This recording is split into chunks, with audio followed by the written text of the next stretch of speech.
بسم اللہ الرحمن الرحیم باب نوم در بیان روزہ ماہ رمضان مبارک۔ نوواں باب ماہ رمضان مبارک کے روزے کے بیان میں۔ نیز سر حکم شرع گردانی روزہ جز قہر نفس شہوانی۔ شریعت کا حکم اگر تو نہیں جانتا، یعنی اگر تو جاننا چاہتا ہے، مقصد یہ ہے شریعت کا حکم اگر تو نہیں جانتا تو وہ یہ حکم ہے کہ روزہ جز قہر نفس شہوانی، شہوت والے نفس کی سزا کے سوا روزہ نہیں ہے۔ از جماع و شراب دور شدن، جماع اور شراب سے دور ہونا، وزہما خوردنی نفور شدن، اور تمام کھانے والی چیزوں سے گریز کرنے والا ہونا۔ فرض داں روزہ را نیت، روزے کے لیے نیت فرض جان تا بیابی زے روزہ امنیت، تاکہ تو روزے کا مقصد پالے۔ تو یہ روزے کے انہوں نے ساتھ ساتھ تعریف بھی کر دی ہے کہ صبح صادق سے لے کر غروب آفتاب تک کھانے پینے اور جماع سے روزے کی نیت کے ساتھ دور رہنے کا نام کیا ہے؟ بھی روزہ ہے۔ تو اگر کسی شخص نے صبح صادق سے لے کر غروب آفتاب تک نہ کھایا نہ پیا اور نہ جماع کیا تو اس شخص کو روزے کا ثواب نہیں ملے گا، تو اس لیے نیت جو ہے وہ اس کے لیے ضروری ہوگی۔ نیت روزہ گر ادا نہ بود، روزہ اگر ادا نہ ہو، در قضا جز بشب روا نہ بود، تو قضا میں رات کے سوا نیت جائز نہیں ہے۔ لیک مر وقتی و نوافل راتا بپیش از زوال ہست روا، لیکن وقتی اور نوافل کے لیے زوال سے پہلے تک جائز ہے۔ یعنی اگر ماہ رمضان مبارک کا ادا روزہ نہیں ہے بلکہ قضا کا ہے تو رات کو ہی نیت کرنا چاہیے، یعنی جب روزے کا وقت ختم ہو رہا ہے صبح کو تو اس سے پہلے نیت اس کے لیے ضروری ہوگی۔ وقتی روزہ وہ روزہ ہوتا ہے جو اپنے وقت معین میں ادا کیا جائے۔ اسی طرح ادھر جو زوال کا لفظ ہے اس سے مراد سورج کا نصف النہار سے گزر جانا ہے، لیکن یہاں پر شرعی نصف النہار مراد ہے۔ اسی طرح نفلی روزہ اور رمضان مبارک کے روزے کے لیے رات کو بھی نیت کی جا سکتی ہے، اور نصف النہار شرع سے پہلے دن کو بھی اگر نیت کرے تو کی جا سکتی ہے، بشرطے کہ کوئی چیز کھائی پی نہ ہو۔ اور حکم جو نظر معین کا حکم ہے وہ بھی اسی طرح ہے، یعنی ادا کی طرح ہے، وہ بھی کیا ہے بھئی آپ اس کی نیت بھی زوال سے پہلے یعنی شرعی نصف النہار سے پہلے اگر ادا کرنا چاہیں تو کر سکتے ہیں۔ ہم چنی اگر خلل طلب نہ کنی، یوں ہی اگر تو خلل نہیں چاہتا، نیت روزہ جز بشب نہ کنی، تو روزے کی نیت رات کے علاوہ نہ کر، یعنی بہترین طریقہ یہی ہے کہ جو روزہ بھی ہو رات کو اس کی نیت ادا کر لینی چاہیے۔ ماگ سو در گلو چو پرید، مچھر اور مکھی اور مچھر جب گلے میں اڑے نیست نقصان روزہ تو پدید، تو تیرے روزے کا نقصان سحر نہیں ہے۔ یعنی اگر گلے میں مکھی چلی گئی یا مچھر چلا گیا تو ایسی صورتوں کے اندر کیا ہے بھی اس کا روزہ نہیں ٹوٹے گا۔ گر کسے راگ زد و حجامت کا، اگر کوئی شخص راگ کٹوائے یا پچھنے لگوائے، میں نے شاید اورا ملامت کر، اس کو ملامت کرنا مناسب نہیں ہے۔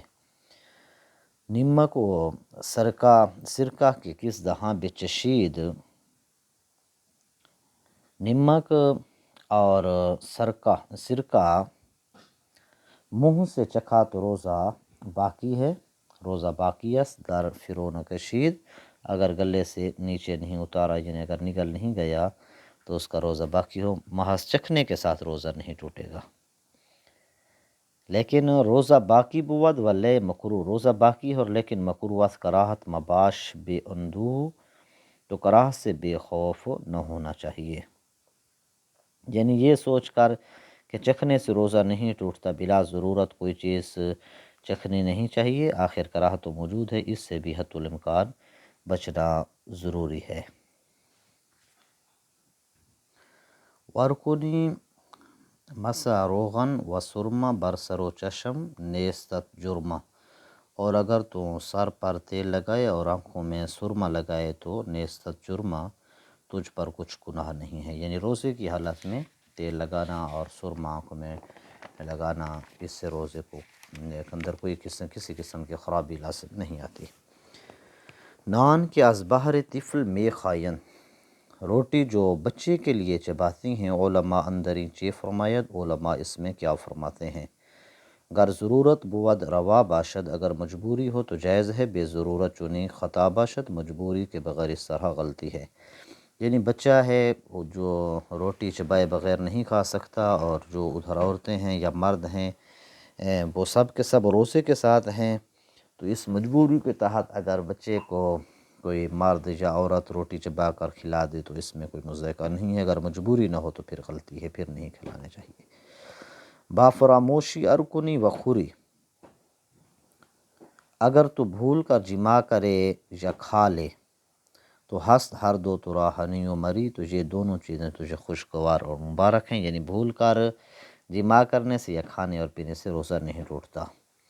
روزہ تست ہم چنا باقی گر تو سحری و گر تو مشتاقی، روزہ تیرا اسی طرح باقی ہے اگر تو پیٹ بھر کر کھائے اور اگر تجھے طلب ہو، یعنی اس میں یہ بات نہیں ہے کہ تھوڑی روٹی کھائی ہے، تھوڑا پانی پیا ہے تو روزہ نہیں ٹوٹے گا، زیادہ کھا پی لی ہے تو روزہ ٹوٹ جائے گا، یہ بات اس کے اندر نہیں ہے۔ چاہے تھوڑی کھایا ہے یا زیادہ کھایا ہے تو دونوں صورتوں کے اندر اس کا روزہ باقی ہو، بشرطے کہ یہ بات اس کے ساتھ بھول کے ساتھ پیش آئی ہو۔ وار بکس دست خوردن وقارت، اور اگر کھانا اور جمع ارادے سے ہے تو لازم آیت قضا و کفارت، تو قضا اور کفارہ لازم آئے گا۔ کفارے کا آگے علیحدہ باب آ رہا ہے، اس کے اندر بیان کیا جائے گا بھر کے۔ اگر ارادے کے ساتھ اس نے کھا پی لیا ہے تو اس صورت کے اندر اس پر قضا بھی ہوگی اور ساتھ گر خوری آنچے زو غذا نہ بود، اور اگر تو ایسی چیز کھائے جو غذا نہ ہو، بر تو لازم بجوز قضا نہ بود، تو تجھ پر قضا کے علاوہ کچھ لازم نہ ہوگا، یعنی ایسی چیز کھانے سے فقط قضا لازم ہوگی، کفارہ نہیں ہوگا، جو نہ تو بطور غذا کھائی جاتی ہو نہ بطور دوا کھائی جاتی ہو، تو ایسی چیز سے کیا ہوگا بھئی، یہ صرف قضا ہوگی، کفارہ نہیں ہوگا۔ اگلے شعر کے اندر اس کی مثال پیش کرتے ہیں، ہم چو سنگو کلو خواہ نرو نہ بود زیں کیبل گلے سرشو، جیسے کہ پتھر، ڈھیلا، لوہا اور تانبا سر کو دھونے والی مٹی اس قبیلے سے نہیں ہے۔ یہ مثال پیش کی ہے، جیسے پتھر ہے، آپ یہ بطور غذا یا بطور دوا، مٹی کا ڈھیلا ہے، لوہا ہے، تانبا ہے، تو یہ چیزیں نہ بطور دوا کھائی جاتی ہیں نہ بطور غذا کھائی جاتی ہیں، تو ایسی چیزیں کھانے سے روزہ ٹوٹ جائے گا اگرچہ، لیکن قضا ہوگی، کفارہ نہیں ہوگا۔ لیکن سر کو دھونے والی مٹی جو ہے یہ کیونکہ بطور غذا کھائی جاتی ہے، اکثر عورتیں اس کو بڑے شوق سے کھاتی ہیں، تو اس وجہ سے اگر کسی نے سر کو دھونے والی مٹی ارادے کے ساتھ کھائی تو روزہ ٹوٹ جائے گا، قضا بھی ہوگا اور کفارہ بھی ہوگا۔ در تطوع، اگر شروع کنی، اگر تو نفلی روزہ شروع کرے، پس رجوع از برائے جو کنی، پھر تو بھوک کی طرف رجوع کرے، بھوک کی وجہ سے یعنی لوٹنے کا ارادہ کرے، تا توانی اداش باید کرت، جب تک ہو سکے اس کو ادا کرنا چاہیے، نزد نعمان قضاش باید کرد، اور اگر روزے کو توڑ دیا ہے تو امام نعمان کے نزدیک اس کی قضا کرنی چاہیے، یعنی نفلی روزے کو نفلی روزہ رکھا ہے اور بعد کے اندر اس کو بھوک یا پیاس لگ گئی ہے، تو ایسی صورت کے اندر حتی الامکان کوشش کرنی چاہیے کہ روزے کو پورا کیا جا سکے، لیکن اگر کسی شخص میں طاقت نہیں رہی، بہت زیادہ بھوک کا غلبہ یا پیاس غالب آ چکی ہے، تو اس شخص کے لیے اجازت ہے کہ وہ روزے کو توڑ دے اور بعد کے اندر اس کی قضا کر لے۔ اسی طرح اگر نفلی روزہ رکھا ہوا ہے اور کوئی مہمان آ گیا ہے اور وہ چاہتا ہے کہ یہ آدمی میرے ساتھ کھانا کھائے، تو تب بھی ایسے آدمی کے لیے ہے کہ وہ روزے کو توڑ دے، اس کے ساتھ کھانا کھا لے اور بعد کے اندر اس کی قضا کر لے۔